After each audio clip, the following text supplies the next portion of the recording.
रात का अंधेरा रुक जा! छोड़ दो मुझे। हमसे नहीं बच पाएगी। जो अपनी जान बचाकर भाग रही थी। उसे खुद नहीं पता था कि ये रास्ता उसे कहाँ ले जाएगा। बेटा राहुल, सुना है कल रात दूर वाले गांव से कोई लड़की भागकर हमारे गांव में छुपकर रह रही है। किसी को नहीं पता वो कौन है और कहाँ है। तू जरा सावधान रहना। आप फिक्र मत करो माँ, मैं ध्यान रखूंगा। मैं बस काम ढूंढने जा रहा हूँ, जल्दी लौट आऊंगा। काम ढूंढते हुए राहुल धर्मपाल ढाबा पहुंचा। ढाबे पर सेठ धर्मपाल खाने के खराब स्वाद को लेकर बहुत परेशान था। ये कैसी पानी जैसी दाल बनाई है तुम लोगों ने? आधे ग्राहक तो बिना खाए ही मुंह बनाकर जा रहे हैं। ऐसे ही चलता रहा तो मेरा पुश्तैनी ढाबा ही बंद हो जाएगा। राम राम सेठ जी, मेरा नाम राहुल है और मुझे काम की बहुत सख्त जरूरत है। आप बस मुझे एक बार अपने बावर्ची खाने में मौका देकर देखिए, मैं आपको निराश नहीं करूंगा। तू? अरे तू तो कल का छोरा लगता है। यहाँ 50 लोगों का भारी खाना बनता है। ये कोई बच्चों का खेल नहीं है। अगर आज का खाना बिगड़ गया तो मेरा जो भारी नुकसान होगा उसकी भरपाई कौन करेगा? आप बस आज का मौका देकर देखिए सेठ जी। मैं देहाती खाना ऐसा बनाऊंगा कि लोग उंगलियां चाटते रह जाएंगे। अगर शाम तक एक भी ग्राहक ने खाने की शिकायत की तो मुझे एक फूटी कौड़ी मत देना और उसी वक्त निकाल देना। ठीक है, आज तेरा इम्तिहान है। जा अंदर और कड़ाही संभाल। कुछ ही दिनों में राहुल ने ढाबे की रंगत ही बदल दी। उसके हाथों से बनी देहाती मटन करी की खुशबू से पूरे गांव के लोग धर्मपाल ढाबे की तरफ खींचे चले आते थे। वाह राहुल भाई, क्या देहाती मटन बनाया है तुमने। एकदम मसालेदार और तरी वाला। सच कह रहा हूँ, जब से तुमने सेठ जी की कड़ाही संभाली है, इस ढाबे का तो स्वाद ही बदल गया है। ऐसा मटन तो शहर के बड़े बड़े होटलों में भी नहीं मिलता। बिल्कुल सही कहा भाई। अरे राहुल, तुम्हारे हाथों में तो साक्षात अन्नपूर्णा का वास है। तुम सेठ जी के यहाँ ये मामूली नौकरी करके क्यों अपनी जिंदगी काट रहे हो? तुम अपना खुद का ढाबा क्यों नहीं खोल लेते? यकीन मानो, हम सारे गांव वाले तो तुम्हारे ही ढाबे पर खाना खाने आएंगे। आप लोगों का बहुत बहुत शुक्रिया। ये तो बस माँ के सिखाए मसालों का कमाल है। रात को काम खत्म करके जब राहुल घर लौटा तो ग्राहकों की बातें उसके दिमाग में घूम रही थीं। लेकिन अपनी गरीबी देखकर उसका दिल बैठ गया। माँ, आज ढाबे पर सब लोग कह रहे थे कि मेरे हाथों में जादू है। वो चाहते हैं कि मैं किसी और की गुलामी करने के बजाय अपना खुद का ढाबा खोलूं। मेरा भी यही सपना है माँ, कि हमारी ये गरीबी हमेशा के लिए दूर हो जाए। लेकिन सच तो ये है कि हमारे पास ढाबा खोलने के लिए एक फूटी कौड़ी भी नहीं है। बेटा, अपना दिल छोटा मत कर। तेरी मेहनत और सच्चाई पर मुझे पूरा भरोसा है। माना कि अभी हमारा वक्त खराब है और हमारी जेब खाली है, लेकिन तू हिम्मत मत हार मेरे लाल। हिम्मत कैसे ना हारूं माँ? सेठ धर्मपाल दिन भर मुझे ताने मारता है और सारी मेहनत का फायदा वो खुद ले जाता है। बिना पैसों के मैं कुछ नहीं कर सकता। तू बस अपना कर्म करता रह बेटा। भगवान के घर देर है, अंधेर नहीं। देखना, उसने चाहा तो कोई न कोई रास्ता जरूर निकल आएगा। जो होता है अच्छे के लिए ही होता है। अगले दिन ढाबे के बाहर राहुल बर्तन साफ कर रहा था। तभी वहाँ एक अनजान लड़की आई। ये वही लड़की थी जिसके भागने की चर्चा पूरे गांव में हो रही थी, मीना। सुनिए राहुल जी, मैंने गांव वालों से आपके हाथों के जादू के बारे में बहुत सुना है। लोग कह रहे थे कि आप अपना खुद का ढाबा खोलना चाहते हैं, लेकिन पैसों की तंगी की वजह से इस लालची सेठ धर्मपाल की गालियां सुन रहे हैं। जी, आपने बिल्कुल सही सुना है। लेकिन आप है कौन? मैंने आपको इस गांव में पहले कभी नहीं देखा। और आपको मेरी इन परेशानियों के बारे में किसने बताया? मेरा नाम मीना है। मैं उसी दूर वाले गांव से आई हूँ जिसके बारे में आजकल यहाँ बहुत चर्चा हो रही है।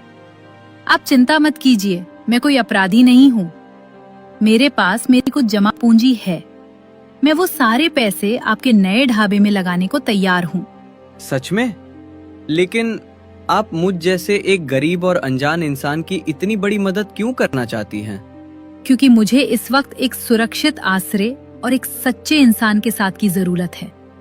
गांव वाले कहते हैं कि आप बहुत ईमानदार हैं।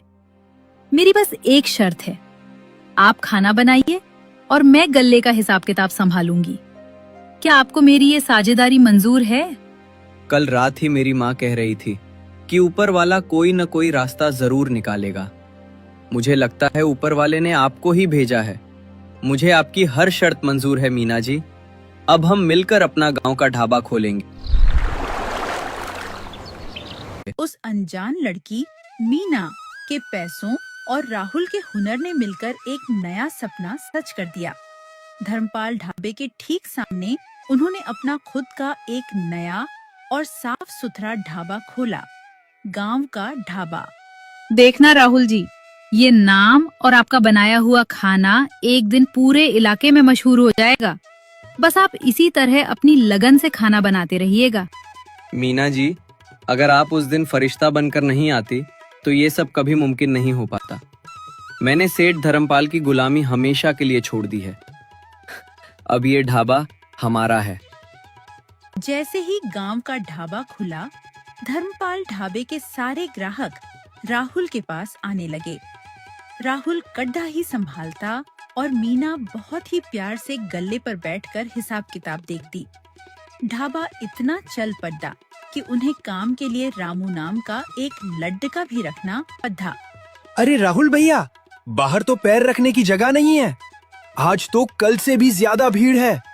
मीना दीदी गल्ले पर बैठती हैं तो ढाबे की बरकत ही बढ़ गई है। सच कहा रामू, ये सब मीना जी के आने का ही असर है।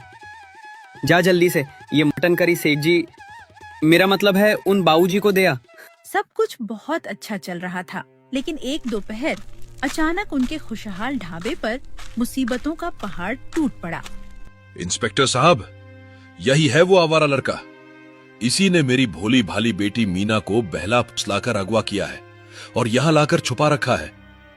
इसने मेरी खानदानी इज्जत मिट्टी में मिला दी है। इसे तुरंत गिरफ्तार कर लीजिए। ओए बावर्ची, कड़ाही छोड़ और चुपचाप हमारे साथ थाने चल। शरीफों की लड़कियों को भगाकर यहाँ ढाबा चलाने का नाटक कर रहा है। बहुत बड़ा शातिर क्रिमिनल मालूम पड़ता है तू। साहब रुकिए, आप लोग क्या कह रहे हैं मुझे कुछ समझ नहीं आ रहा। मैंने किसी को नहीं भगाया है और ना ही मैंने कोई गुनाह किया है। मीना जी तो खुद यहाँ आई थी। आप मुझे बिना किसी सबूत के ऐसे कैसे ले जा सकते हैं? मेरी बात तो सुनिए साहब। चुप कर धोखेबाज। मेरी बेटी को गायब करके अब यहाँ शरीफ बनने का ढोंग रच रहा है। अब तू अपनी ये झूठी कहानी पुलिस स्टेशन में ही सुनाना। थाने में जब पुलिस के डंडे पड़ेंगे ना, तब तेरा ये सारा जादू बाहर आ जाएगा। हवलदार राहुल को जबरदस्ती खींचकर जीप में बिठा देता है और जीप धूल उड़ाते हुए चली जाती है। रामू जो छुपकर ये सब देख रहा था, घबराकर भागता हुआ मीना के पास जाता है। दीदी, ओ मीना दीदी, बहुत बड़ा अनर्थ हो गया। आपके पिताजी पुलिस लेकर आए थे। उन्होंने राहुल भैया पर आपको भगाने का झूठा इल्जाम लगा दिया है। वो राहुल भैया को हथकड़ी पहनाकर थाने ले गए हैं। अब हम क्या करें दीदी? राहुल भैया को बचाइए। मेरे पिताजी अपनी झूठी शान के लिए एक बेगुनाह की जिंदगी बर्बाद नहीं कर सकते रामू। राहु जी ने मुझे एक नई जिंदगी दी है। मैं उन्हें इस झूठे इल्जाम की सजा हरगिज नहीं भुगतने दूंगी। तू ढाबे का ध्यान रख। मैं अभी पुलिस स्टेशन जाती हूँ और आज इस सारे झूठ का हमेशा के लिए पर्दाफाश करके ही लौटूंगी। मीना बिना एक पल गंवाए सीधे पुलिस स्टेशन पहुँच गई। इंस्पेक्टर साहब, देखिए इस आवारे ने मेरी फूल सी बच्ची का क्या हाल किया होगा। पता नहीं कहां अगवा करके छुपा रखा है मेरी मासूम बेटी को। आप इसे ऐसा 3rd डिग्री टॉर्चर दीजिए कि ये सच उगल दे। मेरी खानदानी इज्जत का सवाल है साहब। बस कीजिए पिताजी, और कितना झूठ बोलेंगे आप? आपकी खानदानी इज्जत की आड़ में जो घिनौना सच छुपा है, वो आज मैं यहाँ सबके सामने बताऊंगी। अरे लड़की, तुम कौन हो और पुलिस स्टेशन में इस तरह चिल्लाते हुए अंदर आने की तुम्हारी हिम्मत कैसे हुई? कोई तमाशा चल रहा है क्या यहाँ? मैं ही हूँ वो मीना, इंस्पेक्टर साहब, जिसके अपहरण की झूठी रिपोर्ट मेरे पिताजी ने आपको लिखवाई है। आप जिस बेकसूर इंसान को हथकड़ी पहनाकर लाए हैं, उन्होंने मुझे कोई धोखा नहीं दिया, बल्कि सच्चाई तो ये है कि इन्होंने मेरी जान बचाई है और मुझे इज्जत से जीने का एक नया रास्ता दिखाया है। बेटी तू डर मत, पुलिस आ गई है। अब ये गुंडा तेरा कुछ नहीं बिगाड़ सकता। तू बस मेरे साथ घर चल, मैं सब ठीक कर दूंगा। घर?